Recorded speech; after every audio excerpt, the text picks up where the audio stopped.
Hola,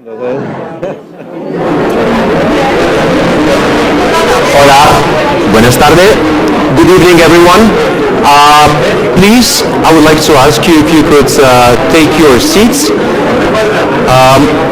Our speakers are ready, and our president, Irache Garcia Perez, is also on her way from the airport to have the introductory speech. So take a seat and then enjoy the conference. Thank you so much.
Hola, muy buenas tardes a todos.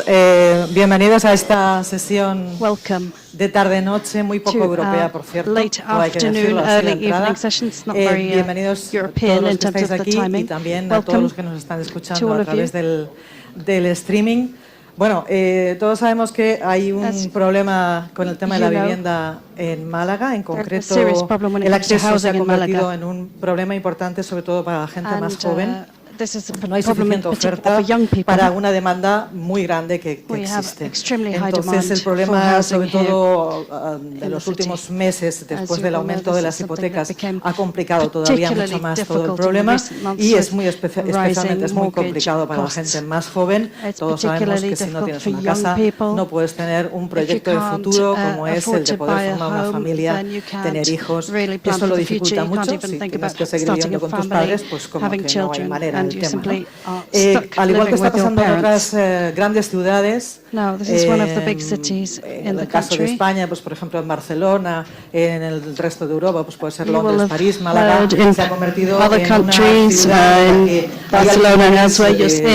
hay corta duración, como short-term lets, Airbnb-type rentals are causing house prices to go up, and that's also driving up the prices.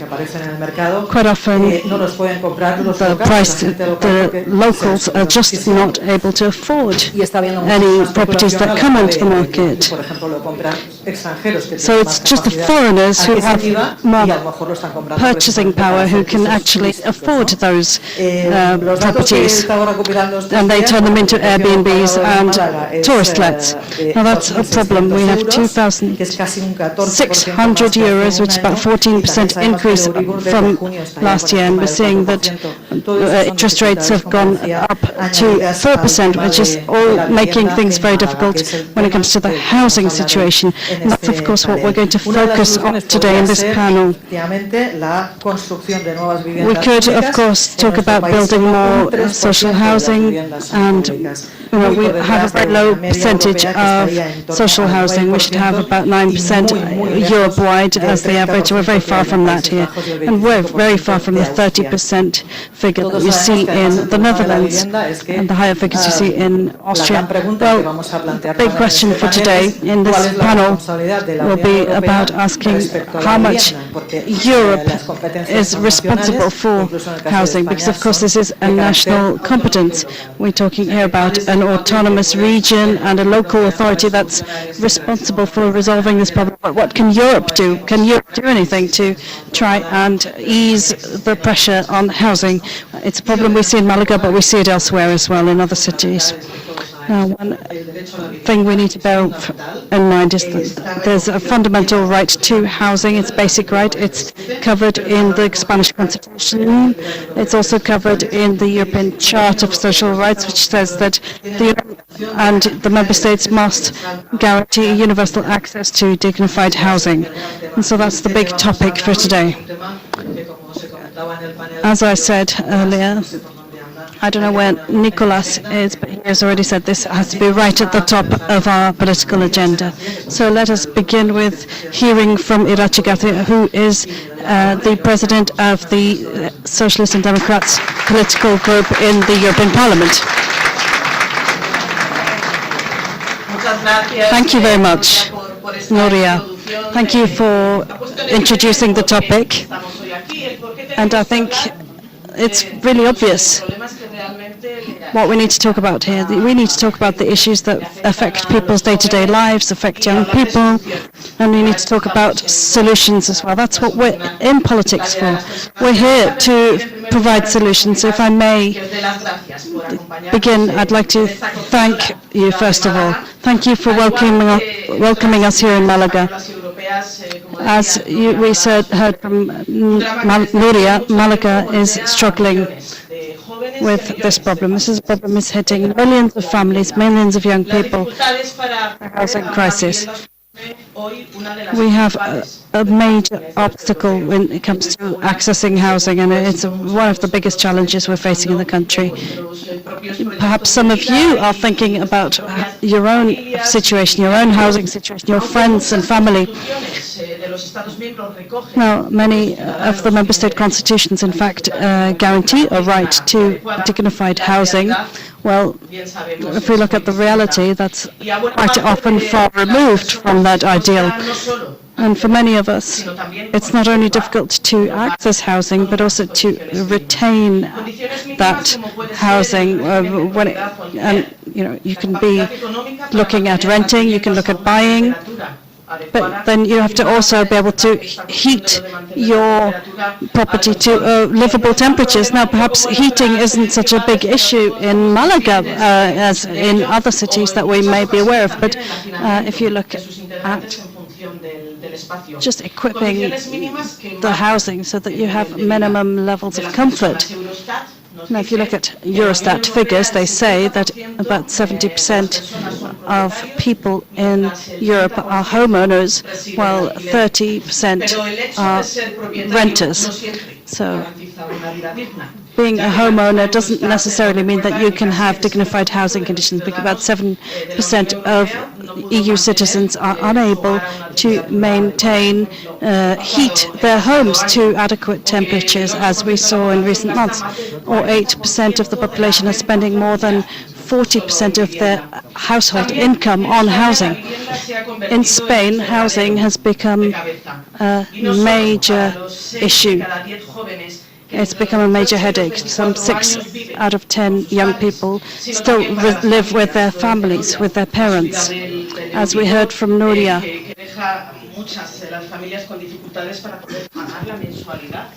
people are struggling to pay their monthly expenses. More than half of mortgage payers are spending over 40% of their incomes, monthly incomes, on repaying mortgages.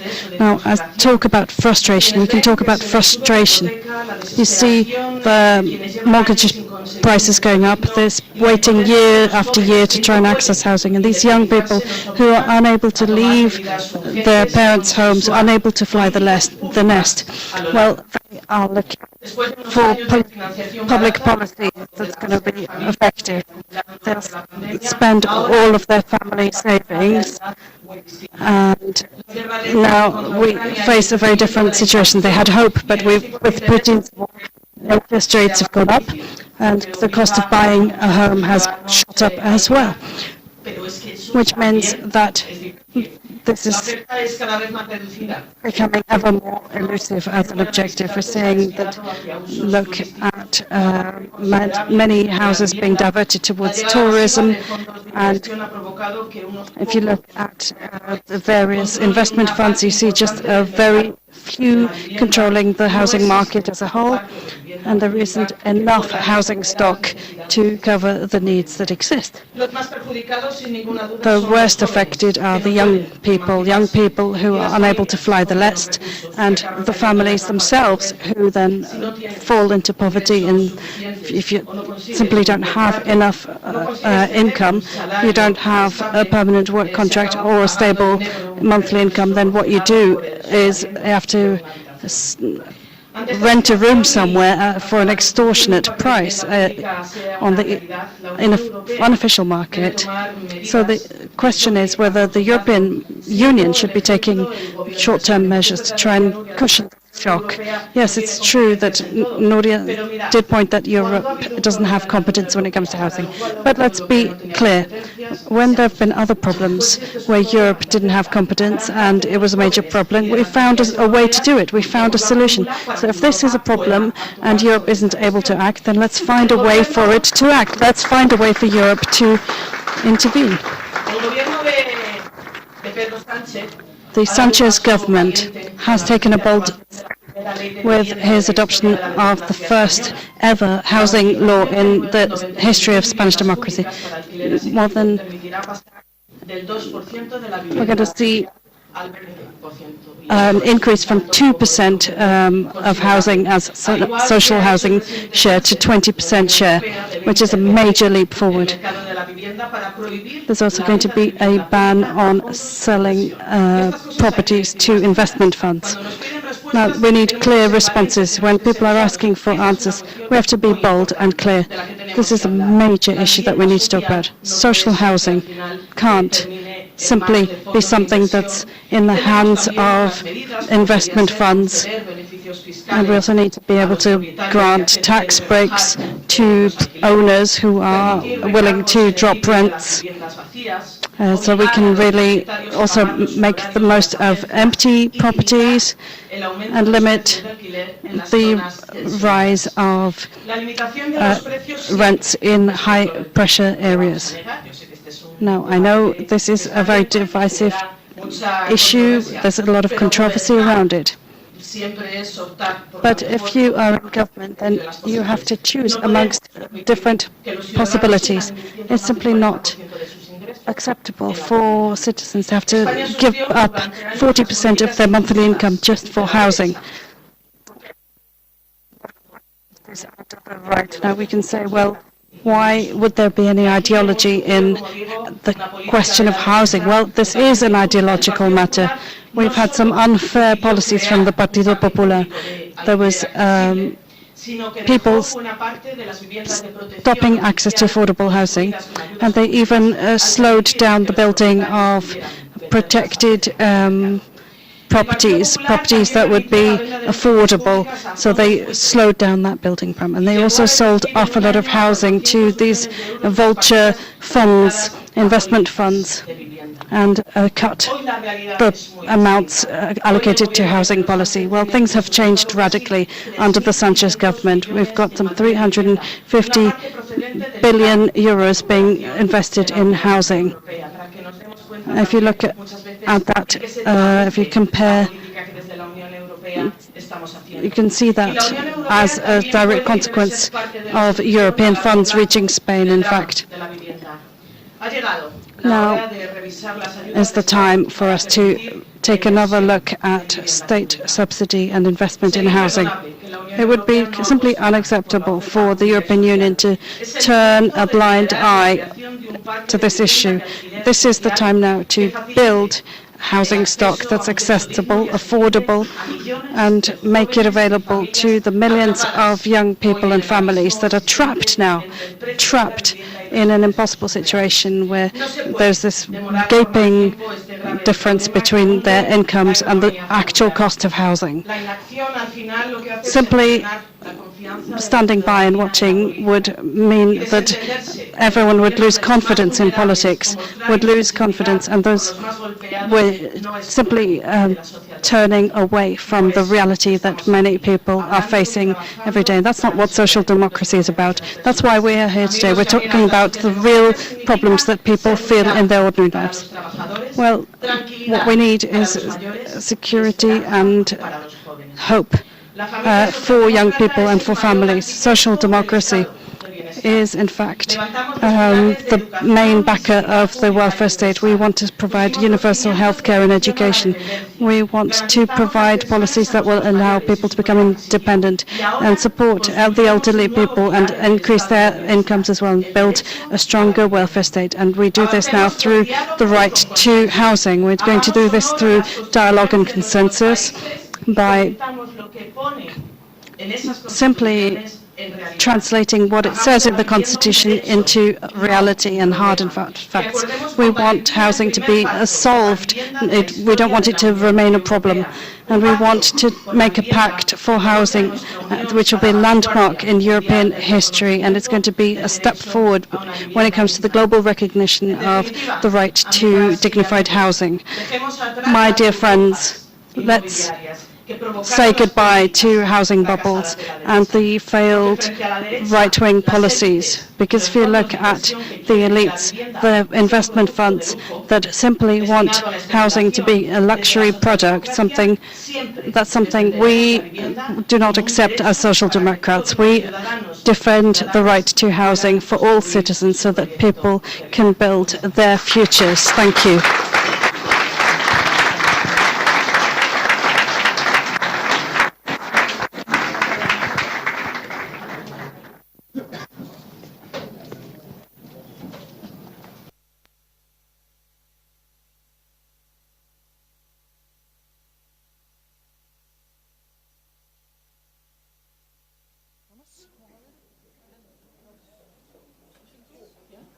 Sí, ¿no? Bueno, pues vamos a dar paso al debate con los Okay, well, let's ponentes. now hold the debate with our speakers. So thank you very much, Irache, for your words. So we're just going to make sure that all our speakers are on stage. ¿Dónde están?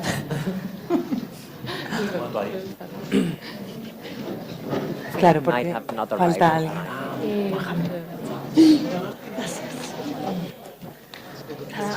En primer lugar, lo que voy a hacer es presentar a los by introducing our speakers. And I'll give them each a couple of minutes to tell us about their work and how they see things with regard to housing. Now, Mohamed was our first speaker, but he's not here. So, Enrique López Llorado, who has been in his post for 2 months, no, 2 weeks, 2 weeks. He's president of YES, Young European Socialists, and he is an assistant for a member of the European Parliament, Javi Lopez. We've heard from him many times before. He's the co-president of the Euro-Latin American Assembly. So good evening to you, and please, you have the floor. Well, thank you very much for having invited the Young European Socialists to participate in this forum. We're talking about something that really is crucial for young people right across Europe. The challenge of accessing housing is a European problem. We see it in all European capital cities, but we also see it in medium-sized and small cities, and we see it because the market has shown that it can't self-regulate, and capitalism basically has led to us not respecting this fundamental right, the right to housing. So this is a European problem, and that's why we're calling for a European response. Now, the President said it very clearly. There have been major challenges in the past, the pandemic, the illegal invasion of Ukraine, and we saw that the European Union can go an awfully long way when it has to. There have been all these extraordinary measures taken to deal with these challenges, and I think access to housing is another one, because if you can't have access to housing, it makes it very difficult for you to build a future at a key time for young people. So that's why we're calling for a European-level response to this problem. As we heard, the European Commission doesn't have a specific remit on housing policy, but it does have a specific remit on issues that relate to housing. So, for example, the regulatory framework with regard to mortgages, and also it could do more to ensure that increases in interest rates don't affect people who take out mortgages, but affect the astronomical profits of banks instead. We also want more innovative initiatives, and that's why we in the Young European Socialists are calling for an extraordinary mechanism to fund social housing and to expand social housing, the amounts of social housing available in member states, because this is a problem that affects young people in all our member states, and this needs a consistent solution. Next to you we have Kata Tutto, the mayor of Budapest since 2019. She is the representative of the European Socialist Party in the Committee of the Regions, and as such you've drawn up several reports: climate, the circular economy, and the gender perspective. Please, you have the floor, and good evening to you. Yes, thank you very much. I'll be speaking in English. Yes, I have two hats. On the one side, we have this body, the European Committee of the Regions. We always say this is the voice of the mayors. So we have small towns, we have big cities, we have regions over there. And what we do is we try to understand European legislation and try to bring our realities in there. Okay, what is our reality? Our reality is that every city is facing sort of housing crisis. But these crises are very different, because it really depends on the size of the city. It depends on the current housing structure. Every country has a different legal framework. We have cities where people are moving out and don't have new people. We have a lot of cities where a lot of people want to live, who don't have enough house for anyone. So what I want to say is that, yes, we need many levels when we think about housing. We need a European level which declares that housing is a non-profit sector, which declares that housing is a public service like education, like healthcare, like public transport, and put some money beside it. But the solutions have to come from the local level because the difficulties are very, very different, because it depends on, we have a lot of cities where there are a lot of empty homes, where you should not build new homes because you have a lot of empty homes, understanding why. Just to have one example from Budapest, now we have a pilot project because we have this thing. We have as much empty homes in Budapest as how many people come in every day from the sprawl with their cars. Understanding why these homes are empty, trying to bridge this gap, putting out a housing agency. We have a very close neighbor. I have my colleague here from Vienna. They have an excellent social housing system because in Vienna, social housing means housing for all. It's not housing for some people. Social housing is also for the middle class, and these houses are good quality houses, affordable houses, in great neighborhoods. So we have good examples. We have a lot of good local solutions, but we need to state that this is a sort of public service on a European level, and we need to put money beside it. Thank you. Yes. Bueno, a su lado está... Gracias. A su lado está Elsa Arnaiz-Chico, que es presidenta de Talento por Futuro, que es una plataforma que reúne a más de 90 asociaciones civiles y tiene más de 2.000 voluntarios para intentar llevar la voz and has over 200 volunteers to try and ensure the voices of young people are heard by governments and institutions. So you have the floor. Thank you, Nuria. Thank you very much. I'd like to thank the Social Democrats for allowing us to speak here today. I think young people in Spain don't really have a problem when it comes to housing as such. They have a problem with emancipation, which is much more... I mean, let's look at the figures from the Emancipation Observatory in Spain. The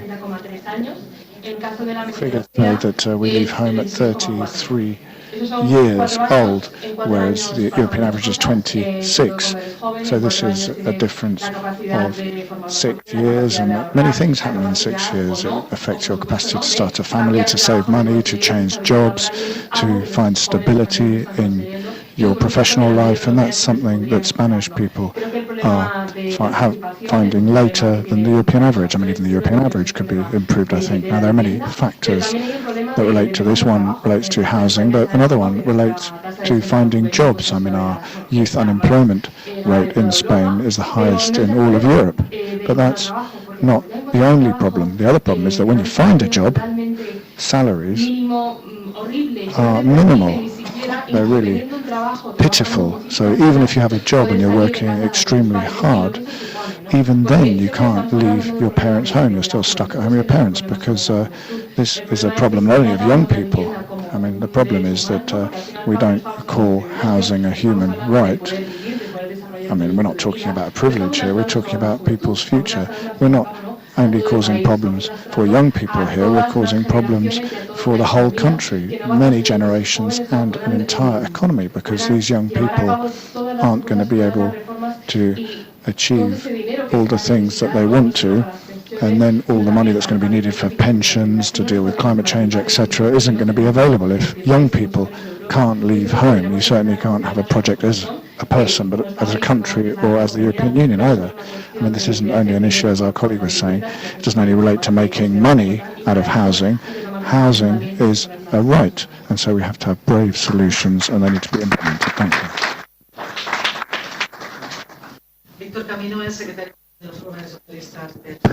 We have Victor Camino, Secretary General of the Young Socialists in Spain, and he's also Vice President of the International Young Socialist Union. Welcome. Well, can I begin by saying that I would like to thank you for inviting the youth movements of the Socialist Party. I wish to extend my greetings to the former president and other members from youth movements. I'd like to express my support to all the colleagues and comrades who are suffering at the hands of extortion, who say that being progressive is just not possible. Well, we are progressives, and we are fighting for a progressive government in Spain, and as you will see, my dear colleagues and fellow guests, and if we want a socialist government, and if we want Sanchez to be elected president of the government, then it's not going to be for the benefit of all of us who are waiting for these policies to kick in, people who want their daily lives to be transformed by this. Now, we need to talk about the young people who wake up every morning and want to be able to go to their own homes, have a roof over their heads.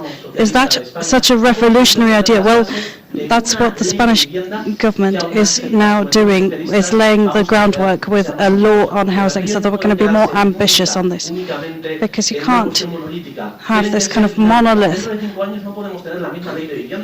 If you have a law that doesn't change over time, that's not going to work. We're going to have new laws adopted at the European level to try and establish a right to housing, a right to fly the nest. Well, then we need to be able to stay in line with regulation as it develops. So if we're going to have to, we need to be able to keep up with the developments. We need to be able to keep developing in line with the needs in high-pressure housing areas. Now, if you see tenants right now, under the current tenants law, you have the parents guaranteeing the rent, and quite often the law wasn't even being applied. What we need to do is ensure that the law is in fact properly applied, and that it's simply about a young person having their own home. But it's not just that, it's also access to public transport, access to education, dignified work. We're all about finding solutions. Well, some people just want to turn the clock back 40 years, 50 years, go back to the past. What we want is to think differently. We're social democrats. We think to the future. We think about progress. We are progressive. And so it's not out of nostalgia or anything. We believe in a better tomorrow. So we are bold in the way we try to tackle these problems. When we tackle the problems of housing for young people, we can roll up our sleeves and work hard so that the young people who are leaving their parents' home ever later, around the age of 30, let's make sure that the average age for flying the nest will go down from over 30 years to 27, 26, and keep going down. So let's fight for these social democrat objectives. And we need to fight all those who simply want to give up. We need to become members, we need to struggle and start working at the very lowest level, at the grassroots level, whether it's at the local level here or in Malaga or all the way up to Europe. Thank you.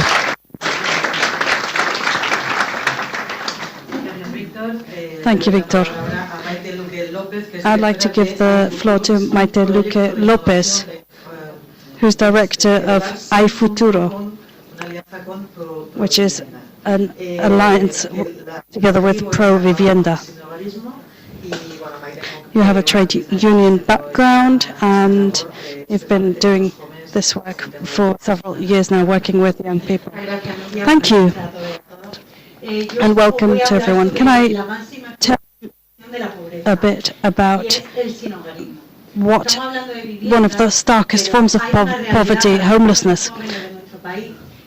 We have some people, some young people in this country who simply don't have access to housing, and they are sleeping rough. If we look at the latest studies, we've got some 6,000 plus young people living in the streets. So I only wanted to take a minute to talk about this, but I wanted to bounce from the person who said that we're not just numbers, we're not statistics. So Maria, she's just given birth, she's a young mother, and Maria now finds herself in a situation that none of us here would like to face. The thought of her son being excluded simply because they're poor. She doesn't have access to housing, she doesn't have a stable job, and that she may even lose her son because the son would be taken away from her. Now Maria, in fact, came to us for help. She lacked any hope for her future due to this housing situation. Housing is about more than just a right that we all should enjoy. It's linked to other rights, to healthcare, education, dignity, leisure.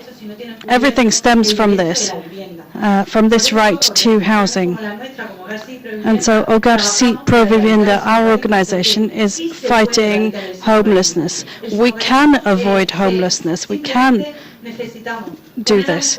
What we need to do is to provide housing to these people and give them the support they need.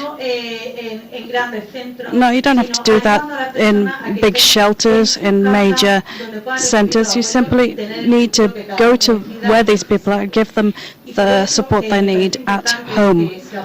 And so we want this kind of alliance to get public support and in this way eradicate youth homelessness. Thank you.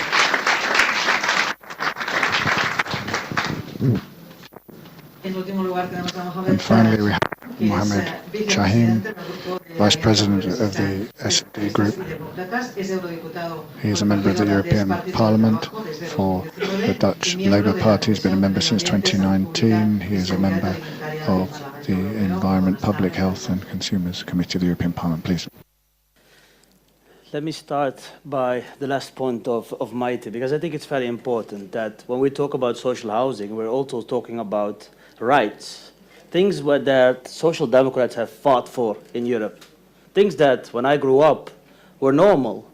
Social house was something that you could get access to not only when you were very poor, but it was a very straightforward way also to make sure that neighborhoods were very mixed. Today we see that with the conservative and liberals in Europe, many elements that we have fought for are not that common anymore. Access to education without having big debts, it almost doesn't exist. Access to housing, I think the number of people living homeless has tripled, I think, in the Netherlands. So all these things that we have fought for are slowly, bit by bit, first marketized, and then the market comes with many conditions, and then it's just an element to create revenues. I remember that we had a very good social housing market in the Netherlands. There was nothing wrong with that. Then investors sued the Dutch government at the European Court of Justice, stating that it's unfair because social housing, they get many benefits, cheaper house price, ground price to build, and we cannot compete with them. And then the European Commission stated, okay, in order to create a market, social housing needs to be conditioned. Every country has to decide either to limit the target group or to create income, let's say, limits, or to limit the household size. In Vienna, they did it in a very good way in Austria. They have a model where they stated, based on that, I think you can have a quite significant salary, they even, I think, discriminate between household sizes. In the Netherlands, they took that as an opportunity to limit the access to social housing in such a way that especially the people that just earned a little bit more than the criteria for social housing, they couldn't find an alternative. For them, it's impossible to buy a house. And for young people, what we see, if you have rich parents, usually voting conservative, for them it's normal because they can buy a house for their children, actually, and then directly give them an investment for the rest of their life. But normal families, hard-working families that don't have a lot of savings were basically kicked out of the housing market. And Don't get me wrong. I have 2 children and I want them to be with me as long as I can. But somewhere around 20, I hope that they can find a place for themselves. Maybe that's the difference between us as progressives. We love our children, but someday we want to get back our lives and also go on vacation. That's the difference, maybe. Maybe conservatives want their children in their house up until they're 35. That's something I would not like to see. But we in the EU must do a couple of things. First of all, housing is not a market. It's a basic human right. That's one. Second, we should, when we come up with legislation, we should not give liberal and conservative governments in the different member states the liberty to limit access to social housing. So the best way to do that is to come with a European definition, a definition that takes into consideration regional and income, but also household size differences. I think that's very important, and we, as Social Democrats, I think, should lead that definition. That's what I want to say for now. Thank you. Okay.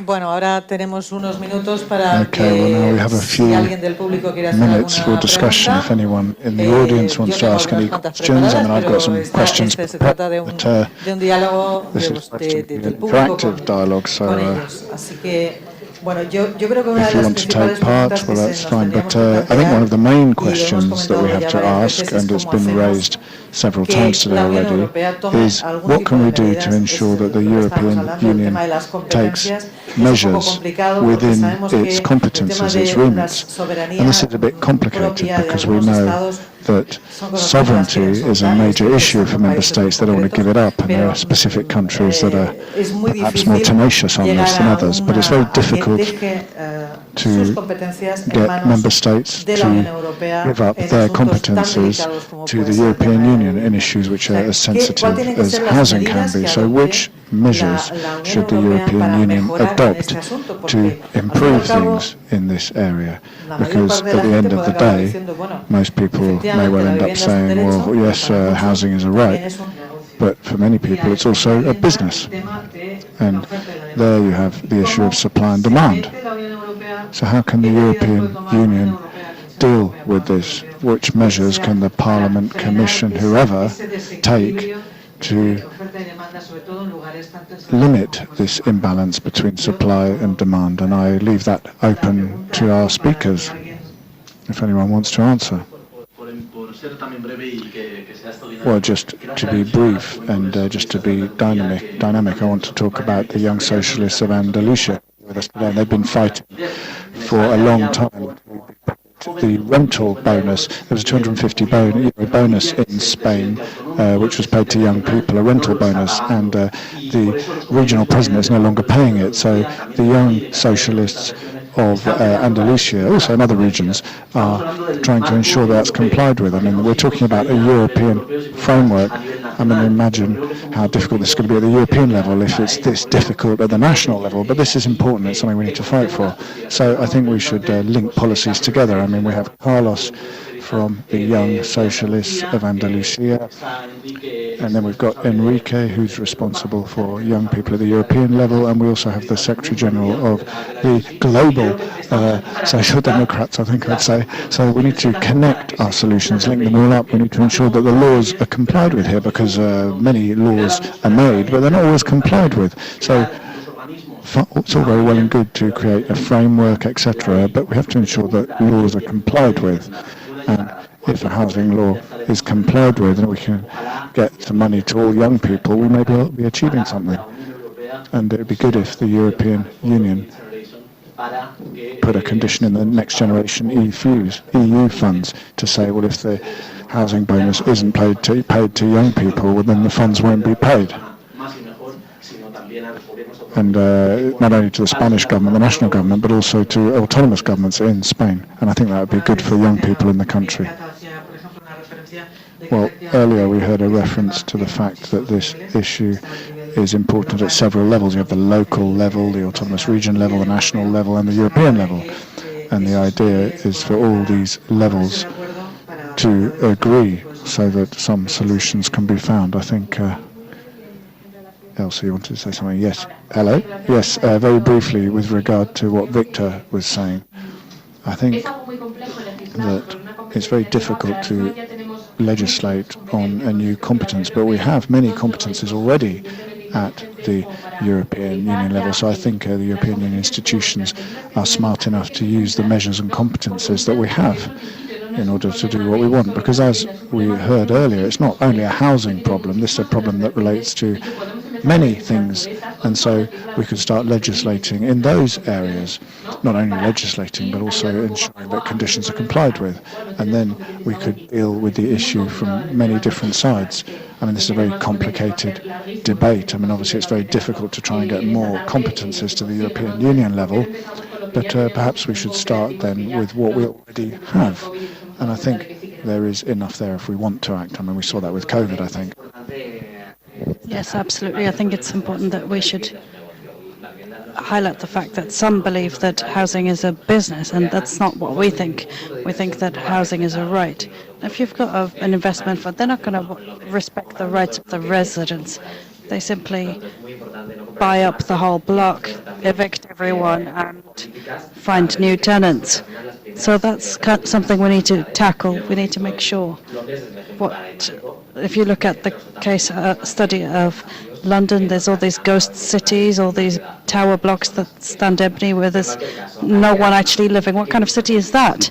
Well, we need policies that will tackle this problem. We need a regulatory framework that's going to help us tackle the problem, and we need proper social housing. We need to invest 9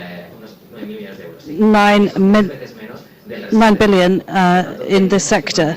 So that's actually going to cost less than rescuing a bank or that kind of thing. So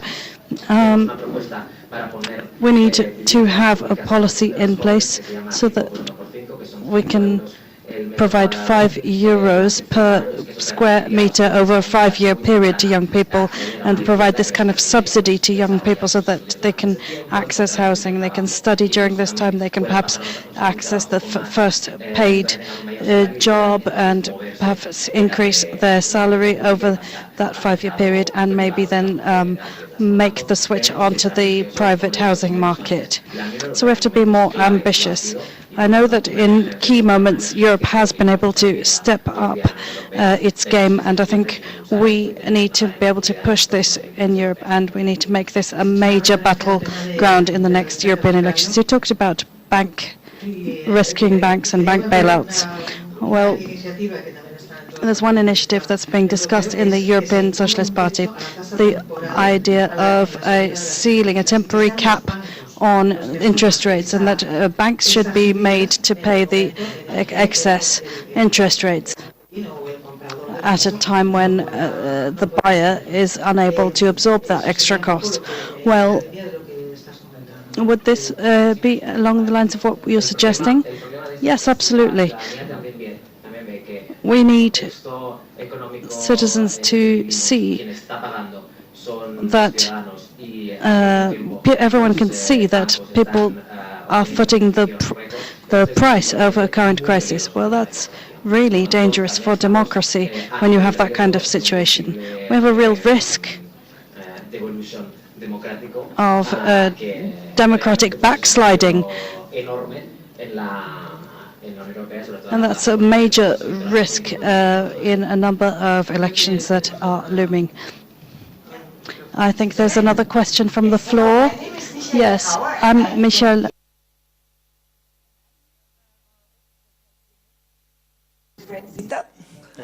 And I'd love to see those nice and young voices also about housing. I think coming from Vienna, you're automatically an expert on social and affordable housing. Sorry to say that, and I don't want to frustrate anyone, but I'm absolutely against a definition on European level about what is social housing. I think housing is such a local topic. It's the cities that know. It's the local communities that know what people need. And if we start giving the European Commission the right to define, that's going to end in deep misery. Because we have at the moment a definition of social housing on European level that says that whatever you do to pay for and to subsidize social housing, it has to be for the most vulnerable and poorest group of society. This is not the concept that we as progressives should have. We should have a concept of housing as a right, that's fine, but that's not enough, guys. We have to have a concept that housing must serve the common good. It must be for the whole of society. It must be for the climate. It must be for the environment. And if we apply housing for the common good as a progressive concept, also on European level, we will do something really intelligent also economically, because we will care for any money that is coming into the system to stay in the system. We will care for money in the system that is being revolved to build new houses, to renovate existing houses. And we have to start thinking of a great variety of housing solutions for young people, for old people, for queer people, for everybody, and especially for women. We do not talk enough about the fact that this housing crisis we are facing, since at least the global financial crash, has deeply affected women's lives. And housing affordability is always a composition of what you have and what you can pay. And if we know that the gender pay gap is there, and the gender pension gap is there, and that young people, and especially young women, earn less for the same education and profession than men, we have a women crisis with housing as well. And we as social democrats and progressives have to overcome this. This is why my pledge goes for bold solutions on European level. Stop being nitty-gritty. Stop the financialization. Stop the money laundering. Be bold on housing and go for housing for the common good. That will serve our citizens and all our men and women in our societies. Thank you. Thank you.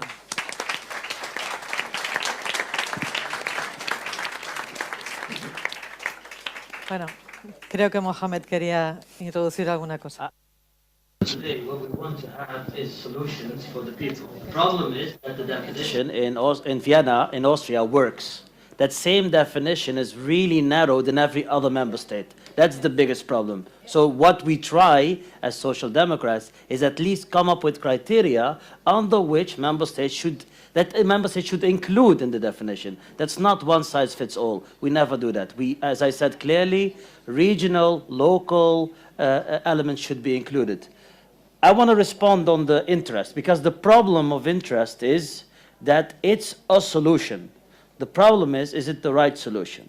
Because when we look at limiting, let's say, the payment capacity, that means that probably that will have a price-driven effect on the housing. Because when you say that banks will take care of part of the interest, that could have a negative effect on the prices of houses, actually an increasing effect. And we should be very careful there, because that's not the best way to make sure that the market is accessible. We have a problem here with supply and demand. There's a lot of demand and the supply is taken away. And why is the supply taken away? First of all, when you buy a house, over time, it increases in value, and we don't tax that, which should be, I think, something, well, we don't tax that at the level that I would love to tax it. Second, the income generated for rents is also not taxed that significantly. So let's turn it around. Let's make sure that earning money using housing in general should be limited. I prefer, as we now do in the Netherlands, we have elections in 2 weeks, we say clearly we want to decrease taxation on labor and increase taxation on capital. And let's start with housing and rents. I think that would be a very good approach for us as social democrats.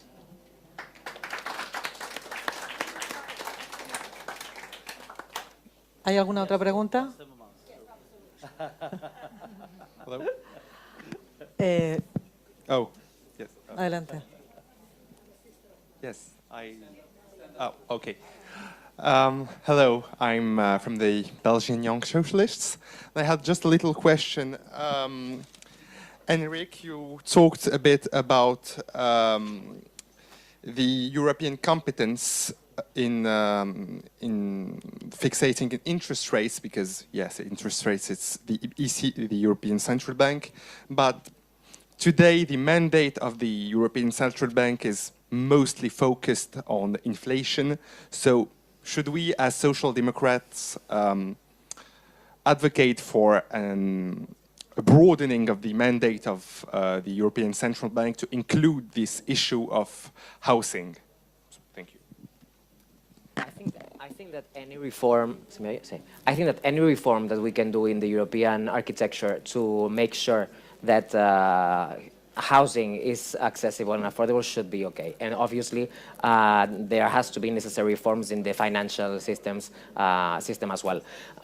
It's fundamental to attack in this direction, but it's also fundamental to regulate more in terms of, for example, not allowing to sell the public housing that has already been built. Here in Spain, we have seen it. The governments of the Popular Party have sold housing that has been built with public money and has been available for low-income and middle-income families, and has sold it to private investment funds. And that is something that is extremely problematic because it reverts any kind of notion of progressive financing. So this is something we need to work in, and of course all the necessary reforms that we do at the European level in this direction should be very welcome, and we should, as socialists, defend them. And some of them are already included in many of our papers ahead of the next European elections. Pues se nos está acabando el tiempo y yo quiero dar las gracias Out of time, and I wanted to thank Mohammed, Maite, Victor, Elsa, Kata, and Enrique for having been here. And what I'm going to do now is give the floor to Gabi Bischoff, who is the Vice President of the S&D Group. She's a Vice President, so that she can end this panel.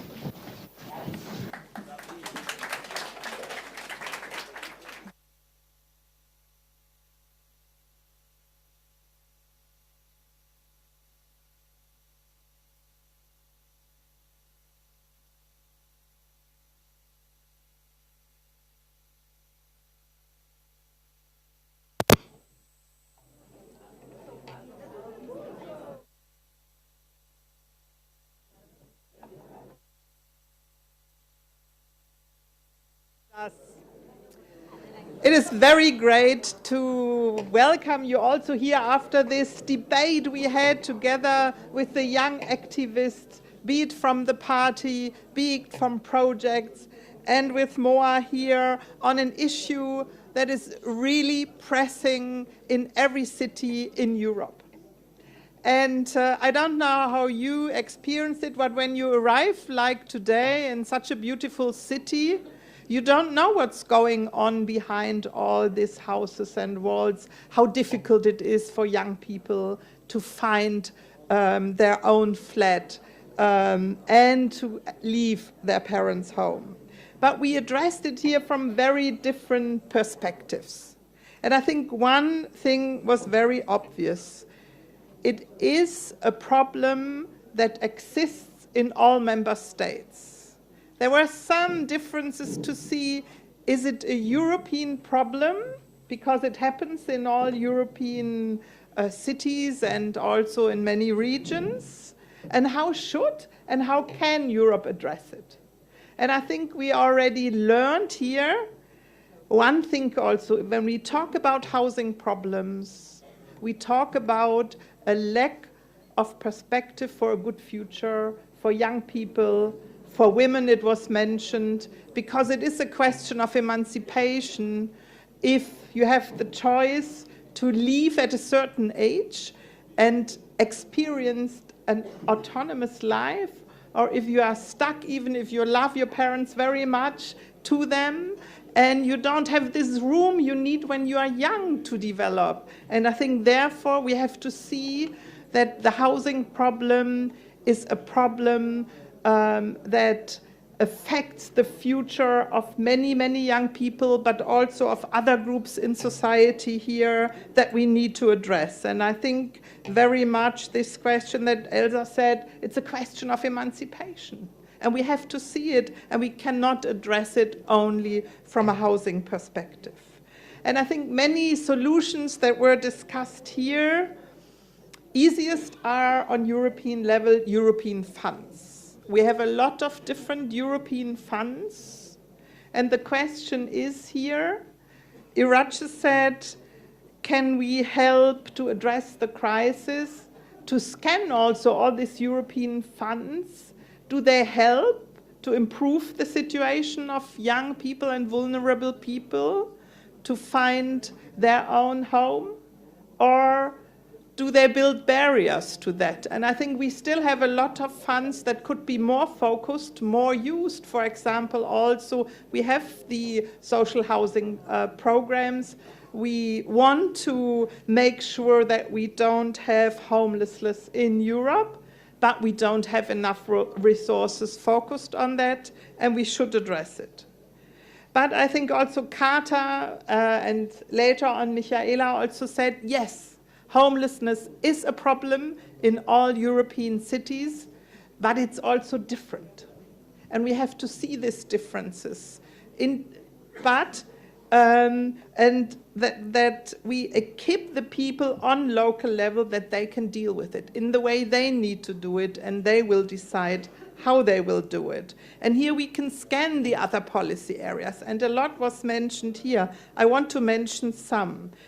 Iratxe said it, other too, the question of state aid. We are discussing at the moment on European level reforms that are necessary, but we haven't done enough screening there. Where does it hamper to improve social housing on national level? And we have to address this and change it and reform it. The question of money laundering was addressed, but I think also one field, it was mentioned here, that is very, very important, and that's, for example, we are doing now a reform on the economic governance. Do we create enough room here that the governments, but also mayors, have the room for the necessary social investment, for example, into housing? No, at the moment we don't. And this is something we as progressives are determined to do, to create this room for social investment, especially in this reform. The regulation of mortgages, a lot. So we can see we have a lot of elements, but we still don't have a European strategy. And this is what we have to build. And this is something that we have to put also in the center of our next election campaigns. We don't want just little policies here and there. We want a European strategy that addresses the housing problem and gives young people a good and better perspective. And this is what we are fighting for here together. And I liked very much that a lot of you said, if we want to act, we can. We don't have to wait for competences. I think we can work on that with reforms, which we know take time, but we can act, and we have seen it in the pandemic, where we had no competences, I have to say, but we did it because we knew that the alternative would be worse. And this is why we have to refocus our energy, come up really with a European strategy, and tomorrow and after tomorrow we will discuss it. We will come up with our resolution, and you that works in a city council and you that works in a youth organization and other ones in the political parties, we join together for this strategy. And in this sense, Adelante.